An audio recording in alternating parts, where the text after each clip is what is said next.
Okay, seryosong usapan to.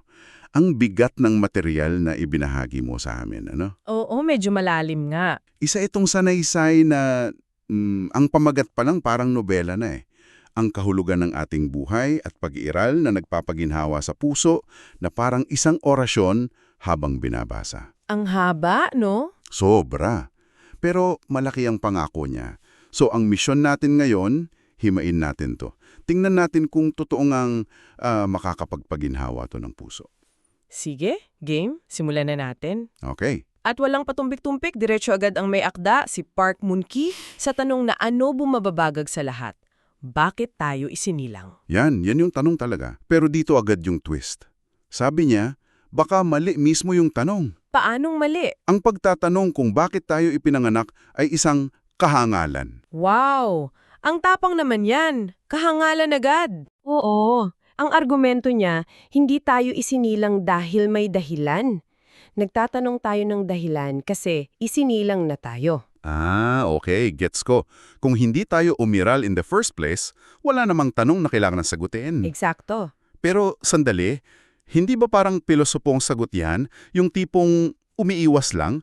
Kasi kung may taong nasa gitna ng krisis, tapos sasabihin mong kahangalan yung tanong niya? Parang dismissive. Oo, parang ang dismissive pakinggan.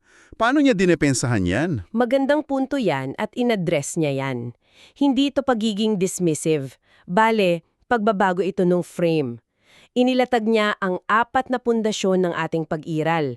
At pag naintindihan mo to, makikita mo kung bakit walang saysay yung tanong na, bakit? Sige, ano yung una? Ang una ay ang pagkakataon o uyunsong.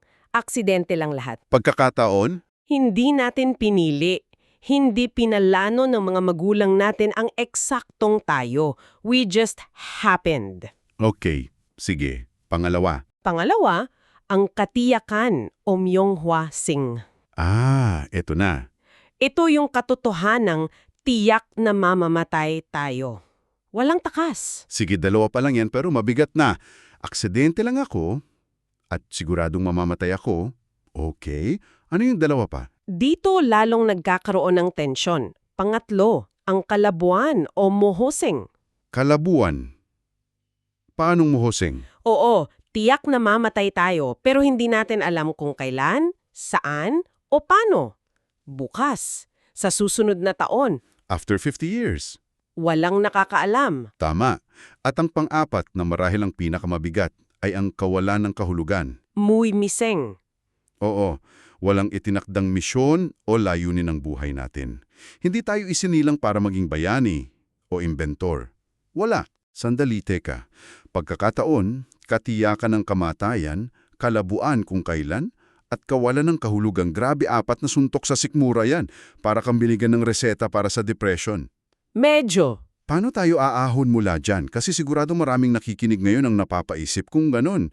Ano pang silbi ng lahat ng pinaghihirapan ko? At dyan mismo papasok ang pinakamatalinong argumento niya. Sige. Binaliktad niya ang lahat. Sabi niya, justo dahil sa kawalan ng kahulugan, tayo ay tunay na malaya. Okay. Isipin mo, kung isinilang ka na may misyon mula sa Diyos, para kang taw-tauhan sa dula. May script ka. May script na kailangang sundin. Pero dahil walang script, malaya kang isulat ang sarili mong kwento. Malaya ka sa bigat ng obligasyon. So yung parang sumpa, ginawa niyang biyaya. Ganun na nga, ang tanging kailangan mong gawin, sabi niya, ay i-enjoy ang buhay ng lubusan at maging masaya. Ang kalayaan mula sa itinakdang kahulugan ang siyang pinakadakilang regalo. Okay, so kung malaya na ako, anong gagawin ko sa kalayaan to? Ang payo niya ay ilipat mo ang focus mo. Sa halip na maghanap ng dahilan ng kapanganakan, na parang naghahanap ka ng wala, ang gawin mo ay mamuhay ng makabuluhan ngayon. Dito at ngayon? Oo, may quote doon na malakas eh. Tanging ang lugar na ito kung saan tayo umiiral ang siyang langit. Ang ganda nun. At para maging practical, nagbigay siya ng 2 paalala.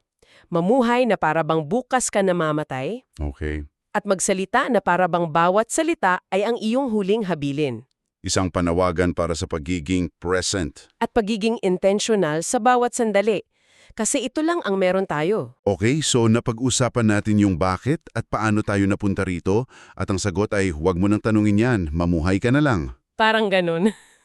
Pero ang kasunod na tanong, ngayong nandito na tayo, ano naman ang gagawin natin sa araw-araw na roller coaster ng emosyon?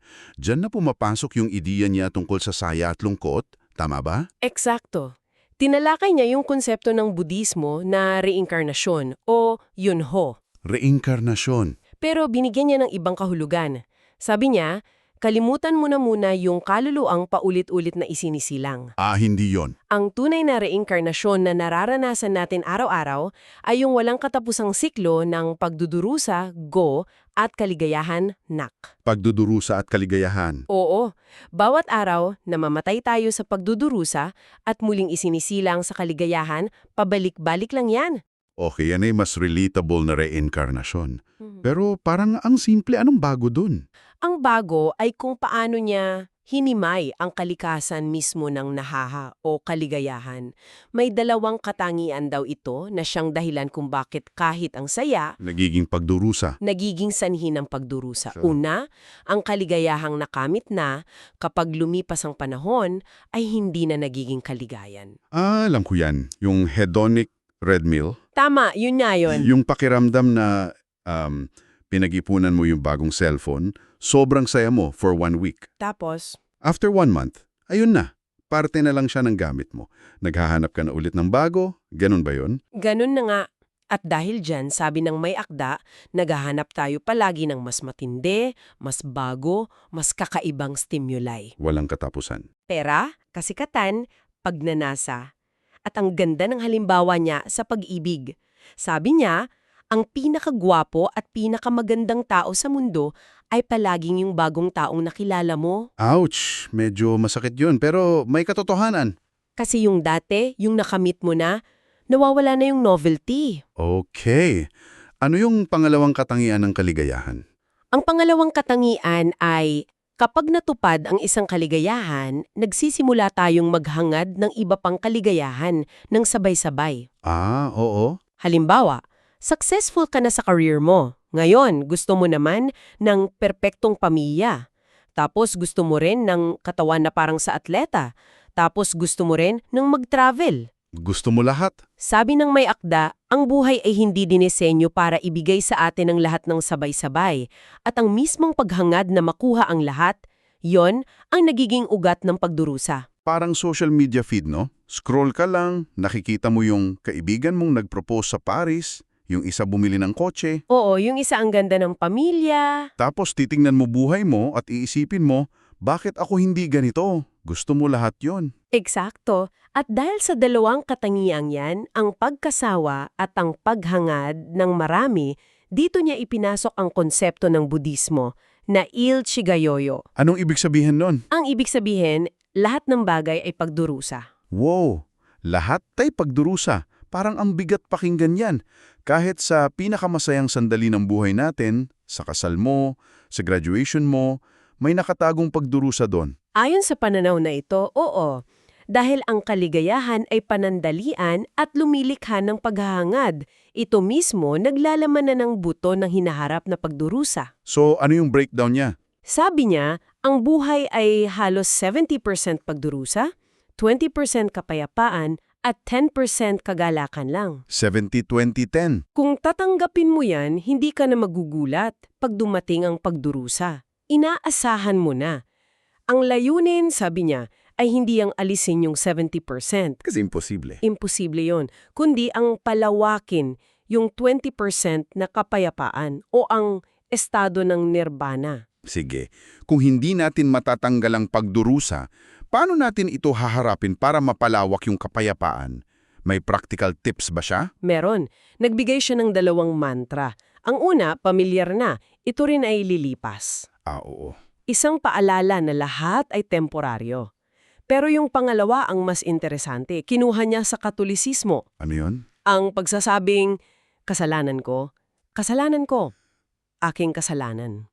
Teka, bakit?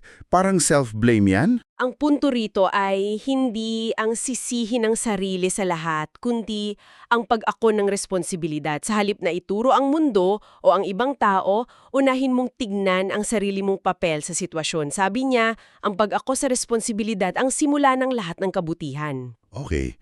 Ang dami nating tinalakay na abstract concepts. Pero bilang isang tao na kailangan pa rin magbayad ng bills, paano ko to isasalin sa totoong buhay? Diyan din pumunta ang sanaysay mula sa filosofiya, bumaba ito sa etika ng pamumuhay. Tinalakay niya ang konsepto ng Diyos, kasalanan at kamatayan. Sa usapin ng Diyos, napaka-pragmatic ng pananaw niya. Paano? Sabi niya, hindi mahalaga kung may Diyos o wala. Ang totoong problema na hindi maikakailan ng kahit sino ay ang mga Diyos ay hindi nagsasalita, tahimik sila. At anong koneksyon yan sa konsepto ng kasalanan? Ay na ginagawa natin laban sa isang entidad sa langit. So, ano siya? Ang kasalanan ay isang konkretong pinsala na ginagawa natin sa kapwa-tao at sa kapwa nilalang dito sa mundo. Okay. So, ang paghingi ng tawad hindi lang basta pagkukumpisal. Hindi. Ang tunay na paghingi ng tawad ay hindi lang sa Diyos. May 3 hakbang siya. Una, lapitan mo yung taong sinaktan mo. Humingi ka ng tawad. Pangalawa, Gawin mo to ng paulit-ulit hanggang mapatawad ka niya. At pangatlo, magbigay ka ng bayad pinsala sa paraang gusto niya, hindi sa paraang gusto mo. grabe. Ibang-iba yan sa nakasanayan. Dito siya nagbigay ng isang napakatapang na pahayag. Ano yon?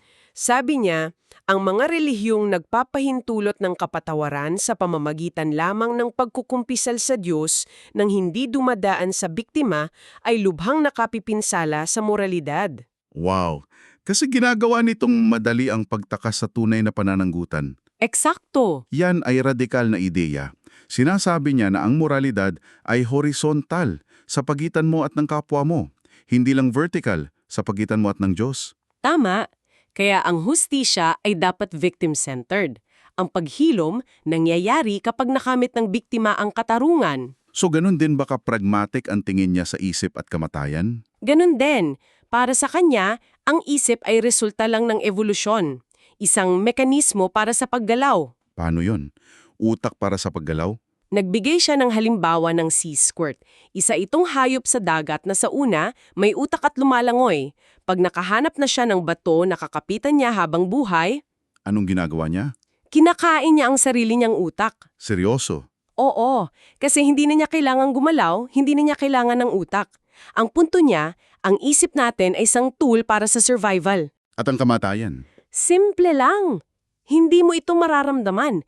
Dahil sa puntong iyon, hindi ka na umiiral. So yung buong konsepto ng langit at impyerno, para sa kanya, wala yun sa kabilang buhay. Wala.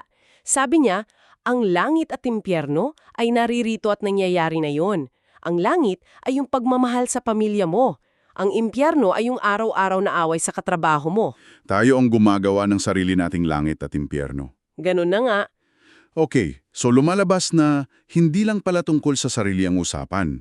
Mula sa individual ethics, tiningnan din niya kung paano tayo kumilos kasama ang iba at hinati niya ito sa 4 na modes ng pakikipag-ugnayan. Tama ba? Oo.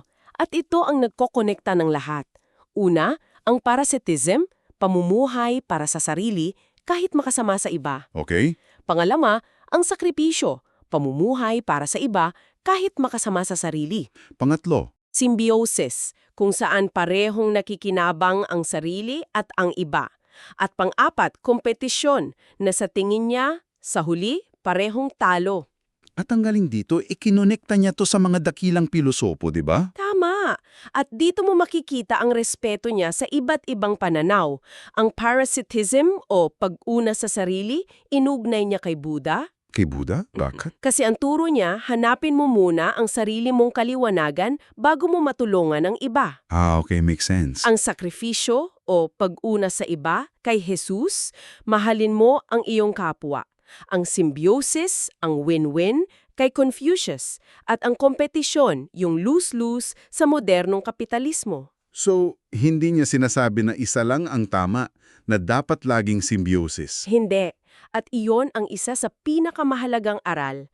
Sabi niya, kailangan natin ang balanse ng lahat ng 4. May panahon para sa lahat. Oo, may pagkakataon na kailangan mong unahin ang sarili mo. May panahon para magsakripisyo. May isang quote siya na tumatak sa akin. Ang pagiging simple at pagkakaisa ang pinakamahusay, ngunit mapanganib. Paanong mapanganib? Akala to ba yun ang goal? Ang pagiging komplikado at pagkakaiba-iba ay hindi ang pinakamahusay, ngunit matatag. Paki-unpack nga niyan. Isipin mo ang isang lipunan kung saan lahat ay iisa lang ang iniisip. Sa una, mukhang perpekto. Pero pag nagkamali yung ideolohiyang yon, lahat babagsak. Guguho ang buong sistema. Pero pang magulo, Pero sa isang lipunan na magulo, komplikado at may iba't ibang pananaw, isang ecosystem ng mga ideya, kahit bumagsak ang isang ideya, may iba pang papalit. Hindi perpekto, pero mas matatag. kailangan natin ng pagkakaiba-iba para mabuhay. Eksakto. At ang lahat ng ito, saan ito patungo? Ano ang pinakalayunin ng buhay ayon sa kanya? Ang konklusyon niya ay simple pero malalim. Ang layunin ng buhay ay hindi ang kaligtasan ng ating individual na kaluluwa.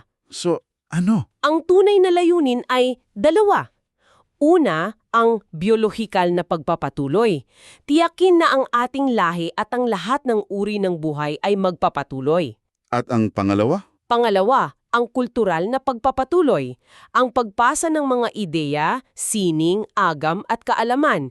Doon tayo nagiging immortal. Kaya matapos nating suriin ang lahat ng ito, ang naiiwan sa atin ay isang napaka-practical na pananaw. Hindi na natin kailangang maghanap ng milagro.